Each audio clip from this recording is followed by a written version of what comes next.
Hello and welcome to another week of Tech Talk. It's great to be back. Hello everyone. Mike, what do we have? So today we're going to bring out the dirt on cleaners. I know we've probably mentioned in other videos, different types of cleaners and the goods and the bads and the rights and the wrongs. But here's a dedicated video to that topic. I think Josh, you brought this one to the table. Do you want to kick off as to why you thought this might be a good chat this week? No, I didn't think it'd be a good chat. I think it'd be a terrible chat. I think it's disgusting that we're talking about it. I've got two pet peeves. One is covering floors after they're finished, and the other one is cleaning them with the stuff that actually wrecks them. You put a whole lot of work into these floors, get them looking magnificent. Our customers or end users believe that it's concrete, it's polished, it's bulletproof, and I can clean it with whatever I want. That is not the case if you want to keep a floor looking good and enjoy the longevity. So the reason why it is my second pet peeve is what you clean the floor with is because I've seen too many of them broken down, damaged, and expensive to repair and in fairly short periods of time.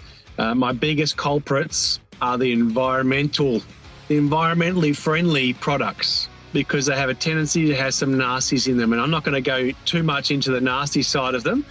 I'm going to let our resident Dr. Van der Veen talk about the chemistry side of it and why these so-called eco-friendly, not e-concrete friendly products are probably not a great choice when it comes to maintaining and cleaning your concrete. Well, I mean, if you've got a product like Earth Choice, Josh, it suggests that it belongs in landfill. I think that's what you're getting at. Wow. We're going to jail. One with the earth. Look, I think the thing that we've been seeing, I agree with you, Josh. The thing that we, I guess, have been seeing over a long period of time is that there's really two main principles or properties to polished concrete that people need to be aware of and need to keep in mind when it comes to cleaning. And really there's the fact that in polished concrete, okay, we're using an impregnating sealer. So we're not using a topical coating. There's no mechanical or film coating that's protecting the polished surface or the materials. That'd be the aggregates, the fines, the reacted densifiers and materials in the actual concrete structure itself. So it's completely, let's say, exposed to whatever it's been coming into contact with it. And that has some amazing aesthetic value to it and other properties, but it does make it susceptible to cleaning regimes that aren't suitable to it. So what we've found over time is the number one enemy, if you want to call it that, to polished concrete or mechanical polished concrete is the pH of the material that's actually being used to clean it with. So essentially in our polished concrete, finished polished concrete, we have an impregnating sealer. So that impregnating sealer being a product that is actually absorbed into the concrete, it reacts with the concrete and it creates a charged surface, or all the capillaries and the pores. It lines them and creates a charged surface which repels stains. So if anything happens or anything's introduced that can affect that charged surface and actually break it down and remove that charged surface, then of course naturally the material now becomes less resilient to ingress of dirt and other substances. So of course, when you are introducing cleaners and so forth that are not, we talk a lot about pH neutral. So that's basically you have a pH scale which ranges from acidic all the way up to highly alkaline. Now, traditionally speaking, cleaners are detergents and so forth have always been set in the mild to higher alkaline sort of levels, because that's generally what works really well with surfactants or detergents.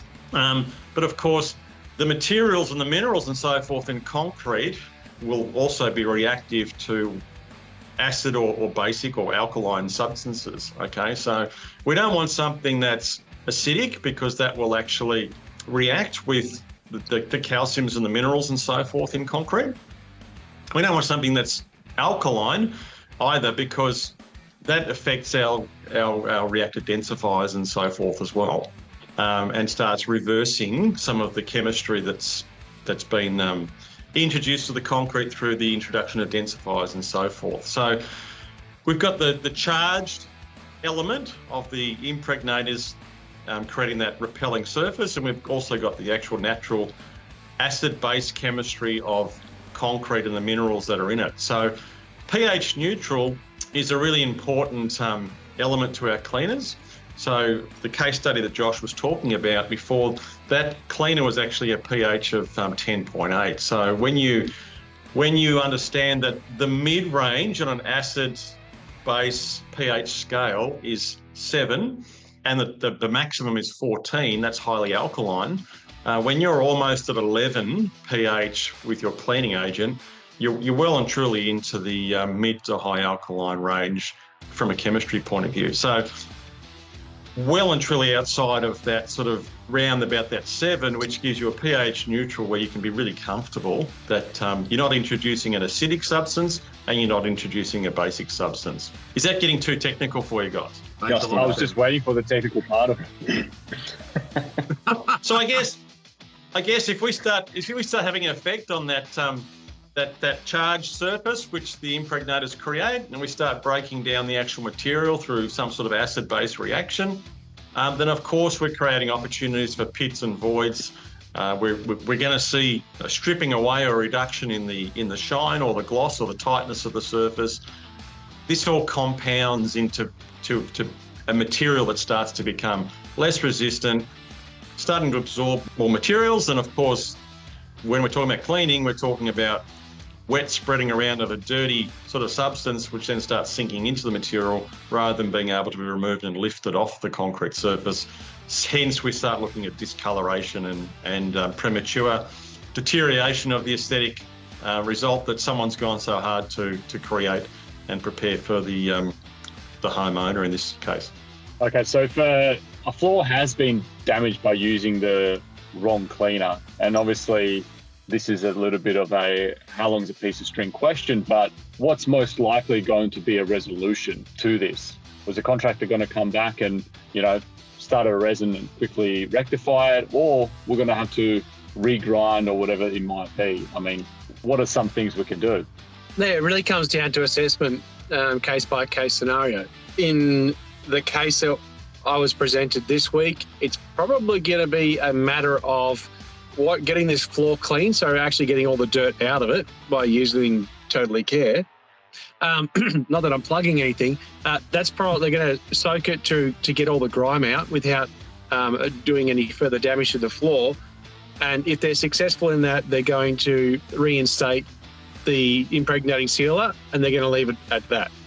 They're actually quite happy with the way the floor presents at the moment. They just can't seal it. If you had a high gloss floor, obviously you've got some damage to the densifier. You're pretty much going to have to go back, re-abrade the surface, and get fresh densifier onto the surface. So that might mean going back to as low as a 200 grit.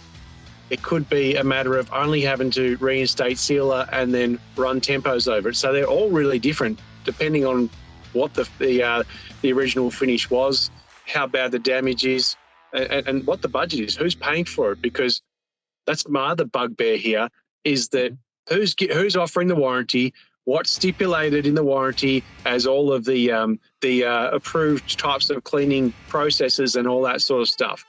How are you protecting yourself as a contractor? How are you protecting your builder, your client, in the face of their customer? And then who's dealing with the issue when it arises? Very good points. Very practical too. Tim, in terms of this particular issue coming up with this pH, a high pH product being used, is there a general kind of idea that it would take X amount of time for that to cause damage to the defend top coat? Or is that pretty much an instant degradation of that top coat, the impregnating sealer?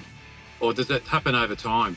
It definitely happens over time. It's not something that happens straight up. And I think in this particular case that Josh was talking about, it was mainly the wet areas, the bathrooms and the toilets where things were being noticed the most. And within the context of how this floor was being looked after, they had an automatic cleaner, one of these little robot things that used to goes through the house, does a wet sort of scrub. However, of course, that that machine was not going into the wet areas. It's just mainly doing the bulk areas. So it's wetting, but it's sucking up or basically cleaning it, leaving it fairly dry as it goes. Whereas the wet areas, there's, pulling out the mop.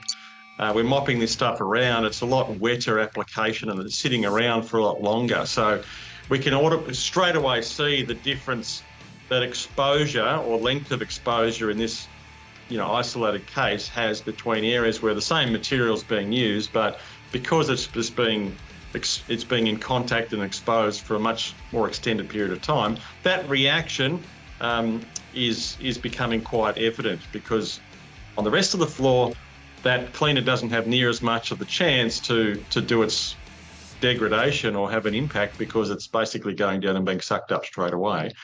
Where it's being mopped down and being allowed to sort of just evaporative dry, those reactive materials are in contact with the floor for a more extended period of time, which is probably why this client was seeing these issues in the areas essentially where this machine wasn't accessing or maintaining the floor, compared to where it was being more, let's call it, manually cleaned.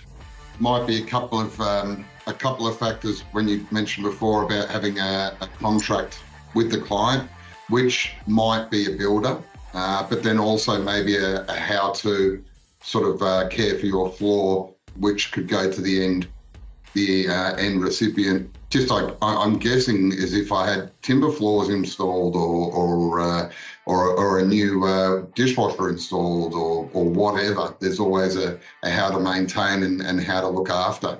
So I guess that's something you can get on the front foot with a little bit, just to sort of educate people as the do's and don'ts.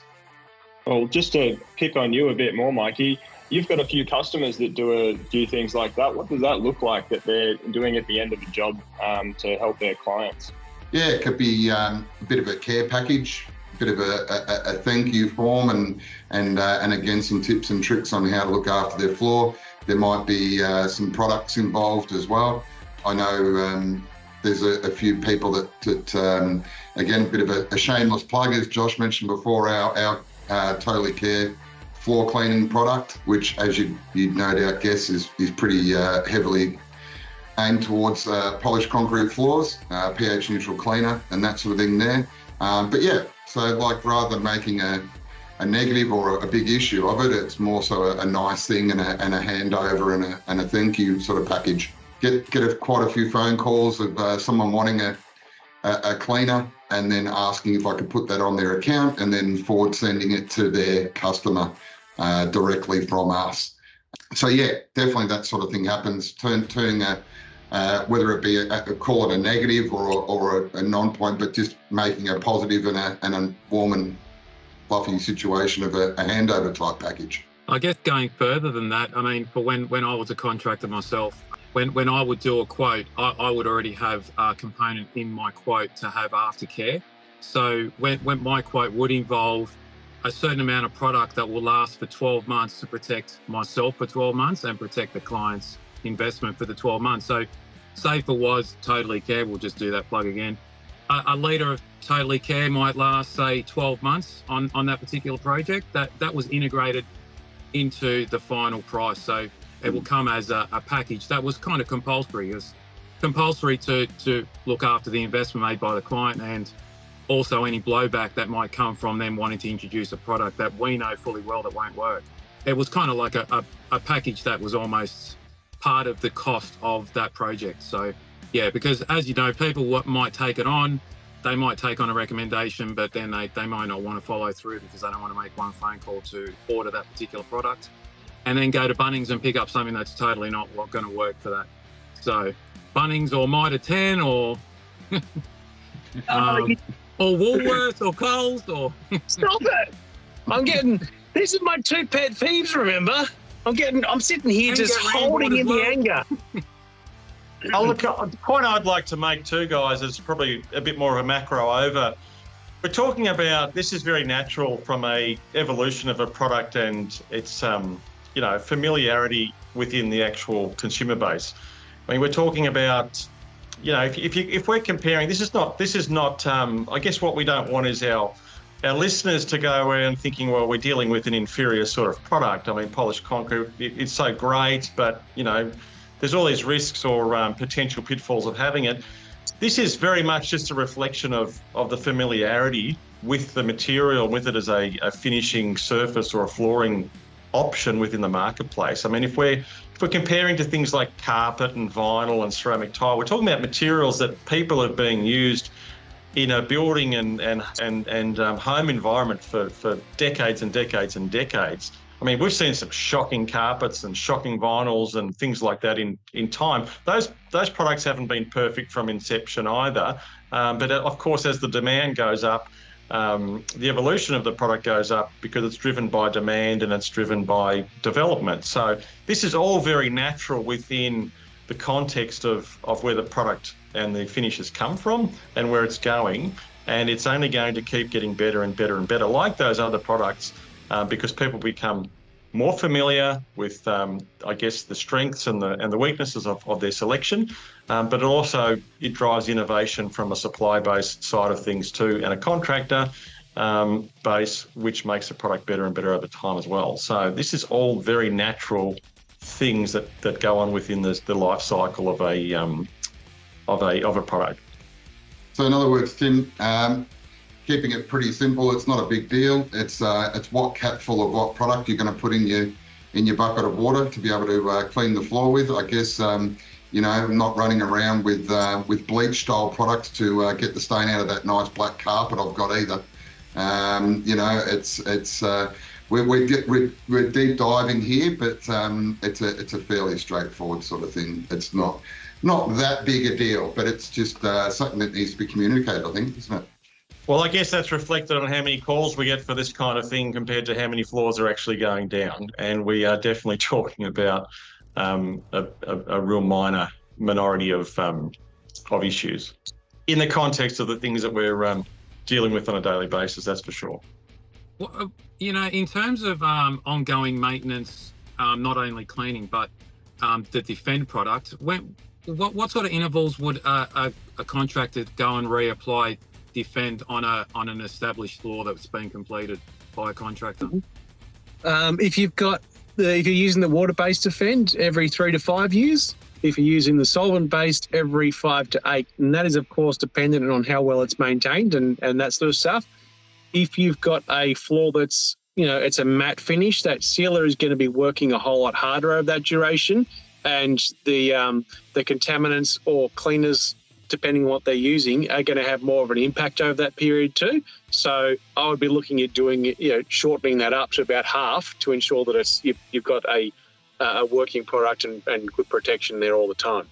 Yeah, I guess that probably varies too, as if you've got maybe a shop front with 100 sets of feet travelling over it a day, as opposed to a home that you know, very minimal traffic probably comes into play a little bit as well, I'm guessing. There goes that piece of string again. Yeah, absolutely. Anyhow, guys, I've got to go and clean my car with some. I just had some acid turn up, so I've got to get it while it's still fresh. Well, speaking of acidity and things that aren't good for you, is anyone else thirsty? You thinking it's that time of the day to crack a cold one and welcome in the weekend? Definitely. Sounds good to me. Love me some apple juice. Yeah, well, great chat. I've learned a lot. I'm sure everybody watching's learned a bit of how we can improve our practices and keep this industry moving forward. So on that note, have a great weekend, fellas. And let's go crack a cold one. Good chat. You Have a great weekend. Thank you guys for tuning in. See you all next week. Have a good See you guys. weekend. Bye-bye. Bye.